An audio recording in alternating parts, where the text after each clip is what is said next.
तो इस पूरे ब्लॉग में मैं आपको बताने वाली हूँ जयपुर से मतलब एक एक चीज़ की इन्फॉर्मेशन आपको, मतलब पूरा अपना बजट कितना क्या लेके चलना चाहिए। मतलब ट्रेन से गए थे हम लोग, ट्रेन की जर्नी मतलब पूरा पब्लिक ट्रांसपोर्ट यूज़ करते हुए आप नागनेचा धाम मतलब नागाना धाम कैसे पहुँचते हो और जयपुर से लेके उस सब की इन्फॉर्मेशन होने वाली। पिछली बार की चीज़ मतलब वहाँ से हमने रिक्शा किया, फिर वहाँ से आगे से बस की, फिर कहाँ हम रुके, कैसा क्या मतलब पूरा बंदोबस्त हो पाया, उस सब कुछ मैं इस ब्लॉग में बताने वाली हूँ आपको। 2 पार्ट करने वाली हूँ मेरी पूरी जर्नी के, रिटर्न जर्नी और जाने की मतलब यहाँ से गई वो और वो रिटर्न जर्नी, उन दोनों के अलग अलग पार्ट्स करने वाली हूँ कि पूरा ब्लॉग काफ़ी इन्फॉर्मेटिव रहने वाला है आपके लिए और बहुत ही हेल्पफुल भी हो सकता है। नमः गणेशा, आपका स्वागत है चैनल राजकौर के आज के नए ब्लॉग में। और आज का मेरा ये जो व्लॉग रहने वाला है वो थोड़ा सा इन्फॉर्मेटिव टाइप होने वाला है, क्योंकि मैंने नागाना के दर्शन का पहले भी एक व्लॉग बनाया है। मतलब यहाँ से जयपुर से हम नागाना गए थे, उसका मेरा पहले से एक व्लॉग है और मैंने ये सेकंड टाइम बनाया है। तो मैंने सोचा क्यों ना मैं कुछ ऐसा मतलब इस व्लॉग में रखूँ जिससे कि आप लोगों को इन्फॉर्मेशन मिले, आपके लिए हेल्पफुल हो सके। तो आज की पूरे व्लॉग में मैं आपको बताने वाली हूँ कि अगर जयपुर से अगर नागाना जाते हैं मतलब नागनेची माता के मंदिर, तो सबसे पहले मैं आपको ये बता दूँ सभी व्यूअर्स को, काफ़ी लोगों को पता है, जो मतलब राठौड़ है उन लोगों को पता है, और जो न्यू व्यूअर्स वगैरह हैं जो मैं बता दूँ कि नागनेची माता राठौड़ की कुल देवी है और मेरी शादी राठौड़ वंश के मतलब वंशजों में ही हुई है। तो उस हिसाब से मेरी कुल देवी भी मतलब अभी शादी के बाद नागनेची माता हो गई। और मुझे इस चीज़ को लेकर थोड़ा सा मतलब लिटिल बिट कन्फ्यूज़न हमेशा रहता है। कन्फ्यूज़न मान लिए थोड़ा सा मुझे और सा लगता है कि लड़कियों का, अब कोई मुझे एकदम से अगर पूछे कि आप कहाँ से हो, तो जिनकी शादी हो चुकी है उनके लिए थोड़ा सा एक बार के लिए माइंड में ये चीज़ क्लिक करती है कि वो पीहर का पूछ रहे हैं ससुराल का पूछ रहे हैं, क्योंकि उनका मतलब इस तरह से उन्हें जवाब देना पड़ता है कि हाँ पीहर यहाँ है ससुराल यहाँ है। उस हिसाब से कुलदेवी का अगर कोई पूछते हैं तो कुलदेवी पीहर के वंश की कुलदेवी की बात कर रहे हो या फिर ससुराल वंश की कुलदेवी की। तो अभी जैसे मैं भी इस चीज़ से थोड़ी बहुत कन्फ्यूज़न हूँ, लेकिन अगर कोई पूछता है तो मैं सीधा इसी तरह से जवाब देती हूँ कि मैं शेखावत हूँ। तो उस हिसाब से तो हमारी जमुआई माता भी मतलब पीहर के हिसाब से, और मेरी शादी राठौड़ों में हुई है, उस हिसाब से हमारी कुलदेवी भी नागनेची माता। तो इस पूरे ब्लॉग में मैं आपको बताने वाली हूँ जयपुर से मतलब एक एक चीज़ की इन्फॉर्मेशन आपको, मतलब पूरा अपना बजट कितना क्या लेके चलना चाहिए, मतलब कहाँ कितना क्या खर्चा हो रहा है। तो सबसे पहले मैं आपको बता दूं कि हमारी टिकट जो थी वो हमने पहले ही रिजर्व करवा ली थी।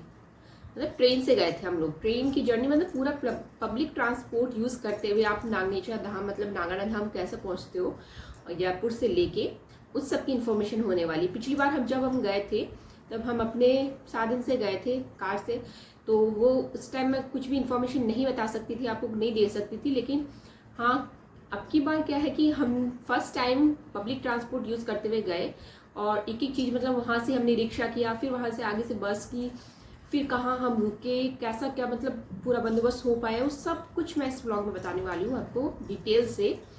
तो शुरुआत में कर देती हूँ कि हम लोग यहाँ जयपुर से मतलब जोधपुर के लिए ट्रेन हमने बुक की तो कितना खर्चा आया। तो जयपुर से हमने जोधपुर के लिए हमने ट्रेन की टिकट्स रिज़र्व करवा ली थी। तो हमने करवाई थी एसी सीटिंग की, तो उसका हमारा था 500 रुपीज़ पर पर्सन। तो जाते भी इतना मतलब 1500 रुपये हो गए, आते भी 1500 रुपये हो गए। तो उसमें हमें थोड़ा सा मतलब हाँ ऐसे अगर आप मिलाओ तो 3000 रुपये आने जाने के हो गए। लेकिन हमारा ऐसा था कि हमारे वो क्रेडिट कार्ड पे कुछ ऑफर मतलब ऐसा मिला हुआ था पॉइंट्स वगैरह, तो उससे एक साइड की टिकट हमारी फ्री हो गई थी। तो हमारे सिर्फ एक साइड का ही किराया लगा था।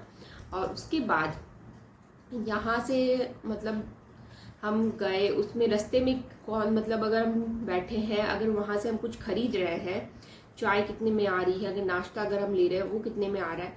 और वहाँ से हम जोधपुर पहुँचे, जोधपुर से हमने ऑटो किया और वहाँ से मतलब किस तरह से पब्लिक ट्रांसपोर्ट हमें यूज़ करना है, वहाँ से कितना क्या किराया लग सकता है, वो सब मैं इसमें बताने वाली हूँ। तो सबसे पहले मैं आपको बता दूँ कि मैं जैसे ही व्लॉग मतलब ये मेरा व्लॉग हाफ ही रह पाएगा फर्स्ट वाला, तो इसमें जहाँ तक होगा मतलब मैं 2 पार्ट करने वाली हूँ मेरी पूरी जर्नी के, रिटर्न जर्नी और जाने की, मतलब यहाँ से गई वो और वो रिटर्न जर्नी, उन दोनों के अलग अलग पार्ट्स करने वाली हूँ क्योंकि बहुत लंबा व्लॉग हो जाएगा फिर। तो उन दोनों में मतलब सारी चीज़ों की इन्फॉर्मेशन मैं आपको देने वाली हूँ उस ब्लॉग में। बीच बीच में मैं आपको बताती रहूँगी कि यहाँ हमारे इतने रुपए लगे, यहाँ हमारे इतने रुपए लगे। लेकिन एक चीज़ मैं आपको पहले ही बता दूँ कि अगर आप जोधपुर स्टेशन रुकते हैं, यहाँ से जाते हैं तो जोधपुर हम वहाँ उतरे, फर्स्ट टाइम था हमारा और हमें नहीं पता था कि कहाँ से कैसे क्या साधन करना और वो सब। तो वहाँ हम उतरे, वहाँ से बस स्टैंड पास नहीं है बिल्कुल भी और वहाँ ऑटोज लगे रहते हैं। तो उन ऑटो वालों से पता किया कि बस स्टैंड तक कैसे पहुँचना है। तो उन्होंने कहा यहाँ से बस स्टैंड जाओ, फिर वहाँ से वो आगे का मैं आपको बताती हूँ। तो वहाँ से हमने ऑटो किया, मतलब स्टेशन पहुँचे, वहाँ से ऑटो किया। ऑटो कहाँ के लिए? बस स्टैंड के लिए। फिर बस स्टैंड पे जाके फिर हमने एक बस पकड़ी जो थी कल्याणपुर तक के लिए, क्योंकि सीधा नागाना के लिए कोई बस नहीं थी, और थी भी तो हो सकता है हम गए उस टाइम नहीं थी। तो वहाँ से हमने बस पकड़ी कल्याणपुर के लिए। फिर कल्याणपुर से हमने ऑटो किया नागाना जाने के लिए। तो मतलब इतना हमें वो पब्लिक ट्रांसपोर्ट यूज़ करना पड़ा। पहले ऑटो से बस स्टैंड, बस स्टैंड से दूसरी बस, बस पकड़ के कल्याणपुर, कल्याणपुर से ऑटो पकड़ के फिर नागाना धाम। तो नागाना धाम वैसे सीधी बस मैंने वहाँ देखी भी नहीं थी, सच बताऊँ तो। ट्रैवल्स वाली जो बसेस होती है जो पर्सनली लेके जाते हैं वो लोग, वो जरूर थी वहाँ पे। वैसे बसेस का मैंने साधन नहीं देखा था, तो आपको ऑटो करके ही जाना पड़ेगा। तो और वहाँ हम रुके तो धर्मशाला में कितने क्या रुपए लगे हमारे और कितना क्या चार्ज था पर पर्सन, वो सब मैं इसमें बताने वाली हूँ। तो बने रहिएगा मेरे ब्लॉग में और प्लीज़ स्किप मत कीजिएगा क्योंकि पूरा ब्लॉग काफ़ी इन्फॉर्मेटिव रहने वाला है आपके लिए और बहुत ही हेल्पफुल भी हो सकता है। और जिनकी फर्स्ट जर्नी हो वहाँ की, उनके लिए बहुत ज़्यादा हेल्पफुल हो सकता है। सो बिना स्किप किए पूरा व्लॉग देखिएगा। तो स्टार्ट करते हैं पहले दिन से, जब हमने नागाना जाने के लिए तैयारियां शुरू कर दी थी।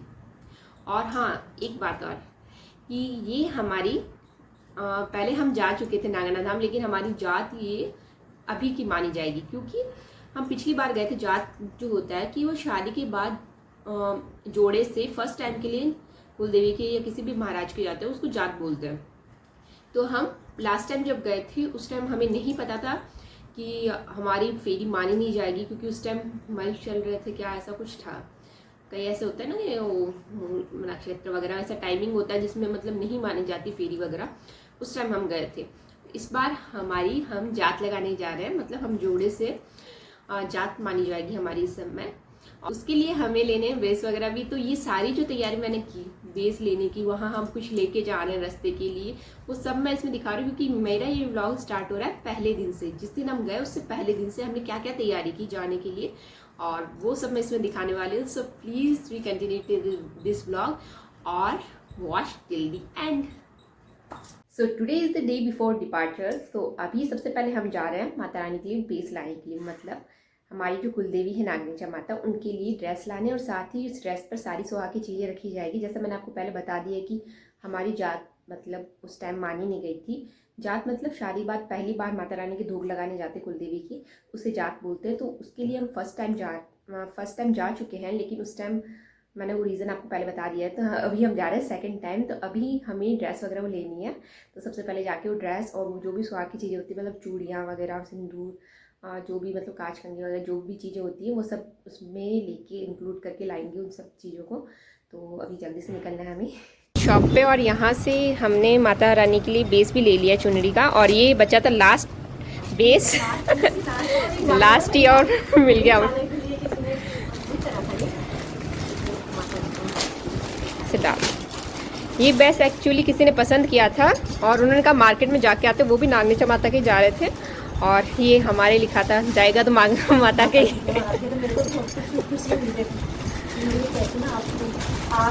हाँ।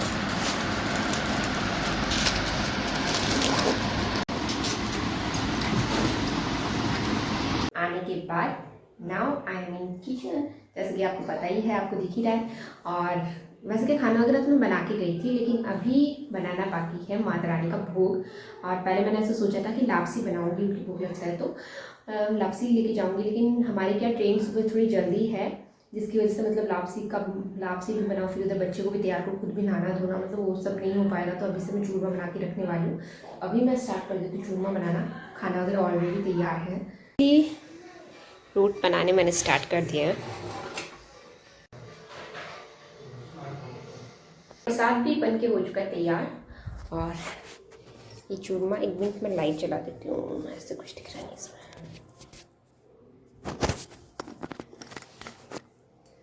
चूरमा भी हो चुका है तैयार। थोड़ा सा इसमें कलर अलग आ रहा है तो वो हो चुका है तैयार एकदम। अभी इसे ट्रांसफ़र कर देते टिफ़िन में।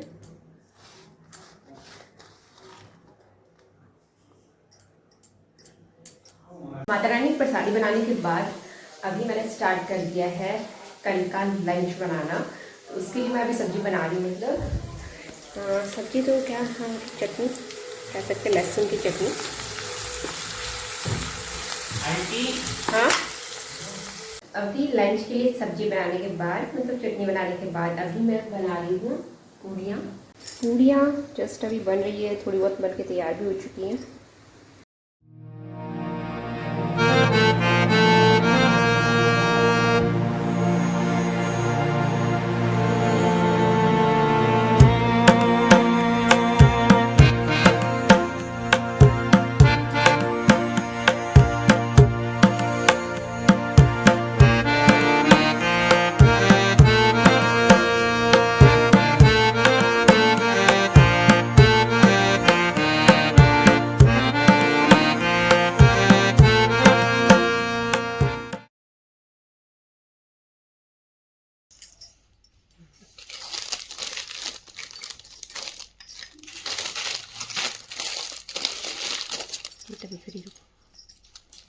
नेल पेंट तक की ले रही हूँ, फिटिंग कर दी। पैकिंग वगैरह करने के बाद अभी हम लोग रवाना हो रहे हैं। और सुबह का मतलब ज़्यादा व्लॉग मैं नहीं बना पाई क्योंकि हमें तैयार भी होना था, पैकिंग वगैरह भी करनी थी। और अकी इज़ ऑल्सो रेडी ना। और इसकी पजामी, तो इस ड्रेस की पजामी इसकी आई नहीं तो मुझे ये पहनानी पड़ी। How is looking now. हम पहुंच गए रेलवे स्टेशन और अभी काफ़ी अंधेरा हो गया है क्योंकि हम अर्ली मॉर्निंग ही गए थे। और ये जयपुर जंक्शन नहीं, ये हमारे पास का कोई रेलवे स्टेशन है, हम वहाँ से बैठ रहे हैं। 5:30 बज चुके हैं और अभी हम पहुंच चुके हैं प्लेटफॉर्म पे। और ट्रेन का टाइम जैसे मैंने पहले आपको बताया था 6 बजे का है। सो हम सब अभी वेट कर रहे हैं। जयपुर जंक्शन से इस ट्रेन का डिपार्चर टाइम 6 बजे का है और हमारे ये रेलवे स्टेशन पर पहुंची है 6:17 पे। और अभी उजाला भी हो चुका है दिन का। और हमारा कोच था C1, so we entered here.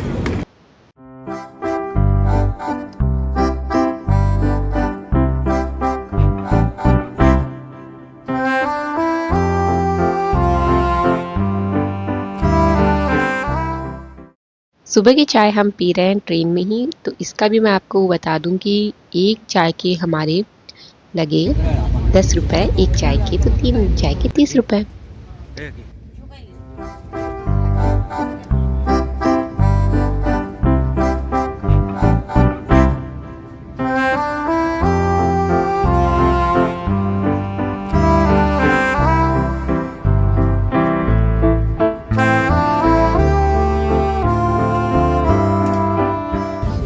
अभी सुबह के बज चुके हैं 7 और टाइम हो चुका है ब्रेकफास्ट का।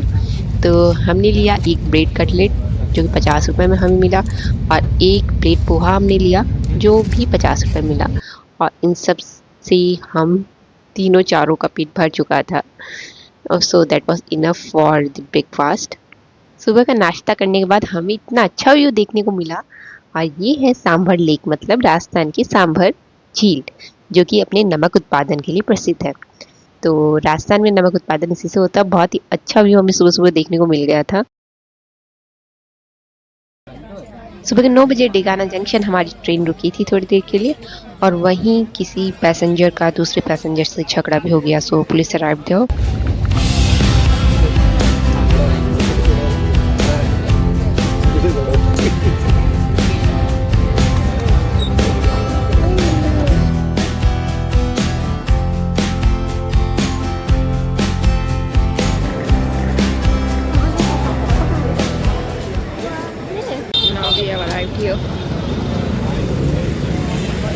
अभी हम पहुंच चुके हैं जोधपुर, और सोच रहे हैं अभी बस से जाएं या ऑटो का। यहाँ हम वेट कर रहे हैं ऑटो का, वो ऑटो जो हमें बस स्टैंड तक पहुँचाने वाला है, क्योंकि सबसे पहले हमें बस स्टैंड तक पहुँचना होगा, उसके बाद ही आगे का सफ़र हमारा तय हो पाएगा। तो वो ऑटो हम वेट कर रहे हैं कि कोई ऑटो मिल जाए जो बस स्टैंड तक हमें पहुंचा दे। एट लास्ट एक ऑटो मिला और थैंक गॉड। मतलब इतना टाइम ऐसे वेस्ट हो रहा था पब्लिक ट्रांसपोर्ट को मतलब यूज़ करने से, मतलब वेट करे जाओ कौन सा ऑटो आ रहा है, तो इस चक्कर में मतलब काफ़ी टाइम हमारा निकल गया। टाइम भी मैं आपको साथ साथ स्क्रीन पर दिखाती रहूँगी कितने बजे हम कहाँ पहुँच रहे हैं। और इस ऑटो से हमें जाना था बस स्टैंड। तो एट लास्ट हम पहुंच गए बस स्टैंड, और बस स्टैंड से हमने पता किया कि नागाना जाने के लिए कोई बस, तो उन्होंने कहा नागाना के लिए कोई बस नहीं है, आपको सबसे पहले जाना होगा कल्याणपुर, जो कि कल्याणपुर से आगे आपको कोई साधन मिल पाएगा। तो कल्याणपुर के लिए जो बसेस आ रही थी वो रोड बस वगैरह, इतनी भरी हुई बसेस, मतलब पैर रखने को जगह नहीं है वहाँ पे, इतनी भरी हुई बसेस आ रही थी। तो हमारा तो ऐसा हो गया ऐसे तो नहीं हो पाएगा बच्चे को लेके, मतलब काफ़ी लंबा सफ़र था, घंटे भर से ऊपर का सफ़र था। एट लास्ट हमें स्लीपर मिल गई, थैंक गॉड, जिसकी वजह से हमने सफ़र थोड़ा आराम से काट लिया। और अभी उसे चलने में थोड़ा टाइम था, तो मैंने सोचा चलो अक्की के साथ कुछ मोमेंट रिकॉर्ड कर लेते हैं। और थोड़े समय के बाद ये बस भी रवाना हो गई कल्याणपुर के लिए। कल्याणपुर तक पहुंचने में हमें काफ़ी टाइम लगा, तब तक रास्ते में अक्की सो भी गया था। और वहाँ पहुँचने के बाद फिर से ऑटो टू नागाना, मतलब नागनी माता के मंदिर तक जाने के लिए हमें वहाँ से करना पड़ा ऑटो। और ऑटो वाला का भी सिस्टम, जब तक गाड़ी भरी नहीं तब तक हम चलाए नहीं, इस चक्कर में वहाँ और थोड़ा हमें टाइम लग गया। और यहाँ से हमें अब सीधा साधन मिल गया था कि अब हम पहुँचने वाले हैं सीधा नागनी माता के मंदिर, यहाँ से मतलब इस ऑटो में बैठने के बाद। और यहाँ मतलब ऐसे फिर पता चला कि चलो अपना साधन लेके आते तो एक फ़ायदा ये रहता है कि टाइम इतना मतलब कंज्यूम नहीं होता, थोड़ा बच जाता है टाइम।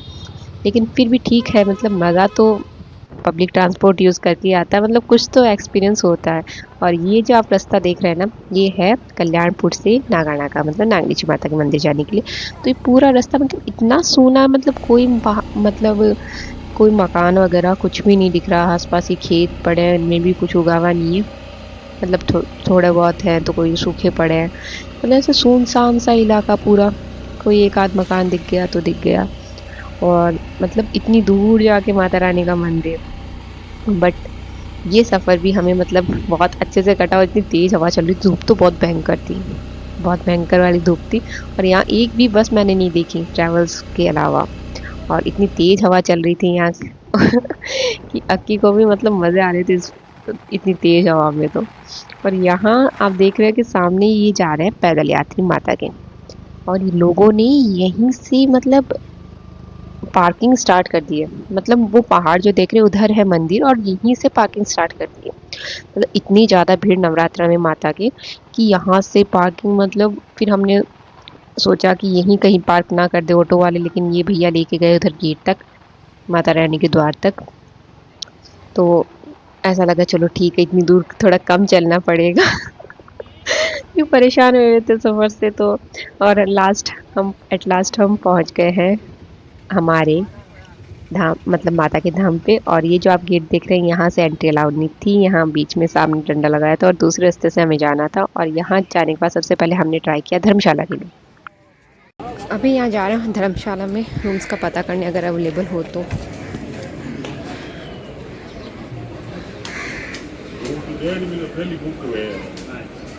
ये है सामने भोजनशाला, रूम तो यहाँ हमें मिला नहीं, तो सोच रहे पहले खाना खा लेते हैं, बाद में दूसरी धर्मशाला में ट्राई करते हैं। भोजनशाला का पता नहीं था कि यहाँ नवरात्रि में भोजनशाला की व्यवस्था रहती है, हम घर से खाना बना के लाए थे। और यहाँ मतलब ये बहुत अच्छी व्यवस्था है कि यात्री इतने लोग आते हैं, पता नहीं कब के चले हुए आते हैं, तो उनके भोजन की व्यवस्था भी की गई है। और धर्मशाला में हमें एक्चुअली रूम मिल नहीं पाया, तो ट्राई करेंगे अगर दूसरे में। इस धर्मशाला में तो रूम खाली थे नहीं, तो मेरे हस्बैंड गए थे दूसरी धर्मशाला में पता करने, तब तक मैं यहाँ कर रही थी रेस्ट थोड़ी देर पेड़ के नीचे। और यहाँ से फिर हम रवाना हुए दूसरी धर्मशाला के लिए। रास्ते में आप देख सकते हैं बहुत सारी यहाँ शॉप्स है मेले से कुछ भी खरीदने के लिए। और यहाँ दूसरा द्वार भी है माता रानी का, 2 द्वार हैं, और ये द्वार अभी खुला था। और यहाँ से अब हम जा रहे हैं दूसरी धर्मशाला, जहाँ हमें मतलब हमारा थोड़ा अरेंजमेंट हो पाया है। तो वो सामने की रोड से मतलब ज़्यादा दूर नहीं है, ये फर्स्ट वाली जो धर्मशाला देख रहे हैं इसका काम अभी चल रहा है, और जो दूसरी धर्मशाला आप देख रहे हैं इसमें जाके थोड़ा बहुत अरेंजमेंट हो पाया है। सो देखते हैं जाके। तो अभी हम पहुंच चुके हैं धर्मशाला, और यहाँ हमें रूम मिल नहीं पाया। एक्चुअली हमें हॉल में ही एडजस्ट होके, मतलब हॉल में 10 लोगों की जगह है तो उसी जगह एडजस्ट होना पड़ेगा, बट एटलीस्ट हमें मिली तो सही। धर्मशाला का नाम है नागनेचा माता मंदिर धर्मशाला। यहाँ जो धर्मशाला में रूम मिला है, एक्चुअली वैसे पर्सनल रूम नहीं मिल पाया, बट एक रूम में मतलब एक साथ बस सो सकते हो उस तरह से मिला है, और साथ ही अटैच मतलब इसमें लेट बाथ है। तो जैसी भी व्यवस्था हो पाई उसमें से बेटर ही लग रहा है मुझे। इससे बाहर निकलते ही एरिया, मतलब ये फर्स्ट फ्लोर का रूम मिला है हमें, जिसके चारों तरफ से इधर से बालकनीज हैं, और ये सारे मतलब ये रूम्स तो सिंगल पर्सनल रूम्स होते वैसे, और ये वाले रूम जो है इधर वाले जिसमें हम मतलब रह रहे हैं वो इस तरह से मतलब लंबे रूम्स हैं ताकि काफ़ी सारे लोग साथ में रह सकें। अभी हम जा रहे हैं हम दोनों जात लगाने के लिए, क्योंकि पिछली बार जब आए थे तो जात लगी नहीं थी जैसा मैंने आपको बताया था। तो अभी मंदिर के पास ही हमारी धर्मशाला थी, तो जस्ट अभी जा रहे हैं। और अब की बार एक और मंदिर जाने का सोचा, मंदिर है कि क्या है, मतलब ऊपर पहाड़ी पे चढ़ के थोड़ा सोच रहे हैं अभी जाने का। देखते हैं कैसे क्या होता है। रक्की को छोड़ के आए हैं दादोसा के पास। पहले रास्ता यहाँ से था और अभी ये परिक्रमा मार्ग बना दिया। इधर से परिक्रमा मार्ग तो नहीं कह सकते, मतलब रास्ता यहाँ से कर दिया थोड़ा लंबा। सबसे पहले हमें जाना था माता रानी के भोग लगाने के लिए, क्योंकि मंदिर में कोई भी प्रसाद वगैरह नहीं चढ़ाया जाता है। उसके लिए यहाँ साइड में एक अग्निकुंड जैसा है, और मतलब इसमें आग एनी टाइम जलती रहती है, उसी में माता रानी का भोग लगाया जाता है।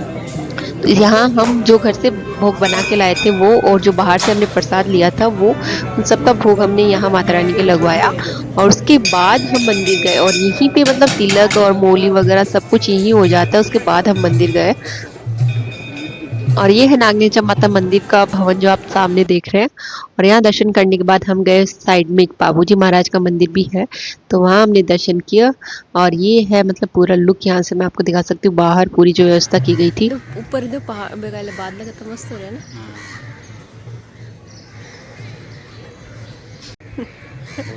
किसने बनाई? आपने बनाई कि व्यवस्था आपने करी है?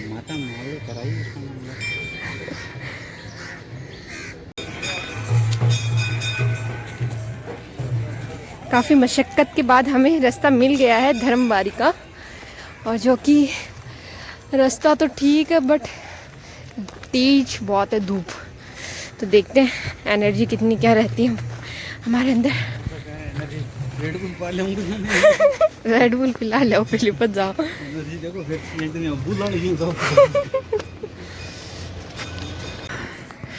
ये मेरे को बोल रहे थे कि मैं सामोद पे मंदिर में एक बार चढ़ जाऊंगी, 78 यहाँ का था, 4 बार बीच में आराम ले लिया पहुँच रही है। अरे कितनी बार रेस्ट करते हुए पहुँचे अब यहाँ पे। ये जा रहे हैं धर्मबारी को चेक करने की, जा पाते हैं या नहीं। और यहाँ का आसपास का एरिया मैं आपको दिखा दूँ।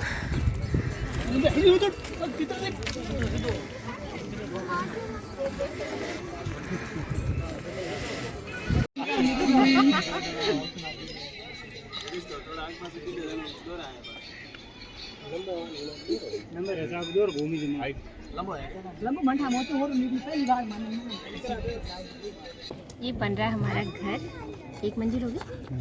ऊपर वाले थोड़ा छोटा नहीं कर दिया? ऊपर थोड़ा छोटा कर लेंगे, नीचे बड़ा ऊपर छोटा। के साइड में पार्किंग वगैरह भी करो, बाउंड्री कर दीजिए, ताकि ऐसे इतने बड़े बड़े पत्थर ला के रखे हैं, बड़े बड़े कुछ काम आएंगे। इधर नहीं लगा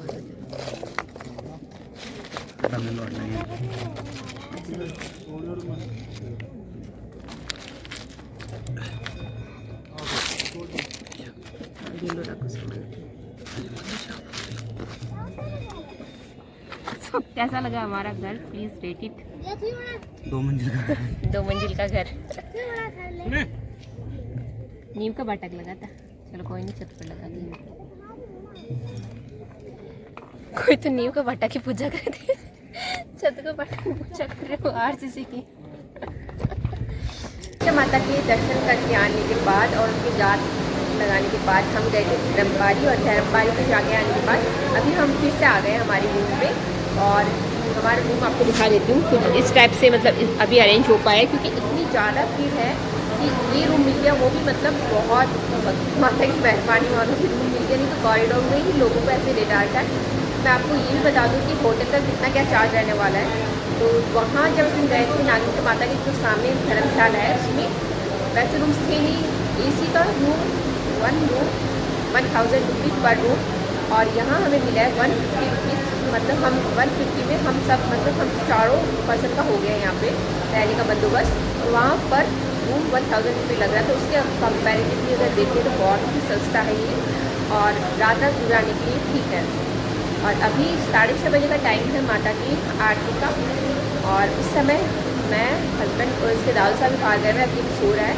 इन सबके इसके दादू साहब आने के बाद हम सब जाने वाले हैं माता की आरती देखने के लिए, और उसका टाइमिंग है 6:30 के आसपास का टाइमिंग बता रहे, कोई 6:30 बता रहा है, कोई 7 बता रहा है। तो हम 6:30 के आसपास यहाँ से निकल जाएंगे।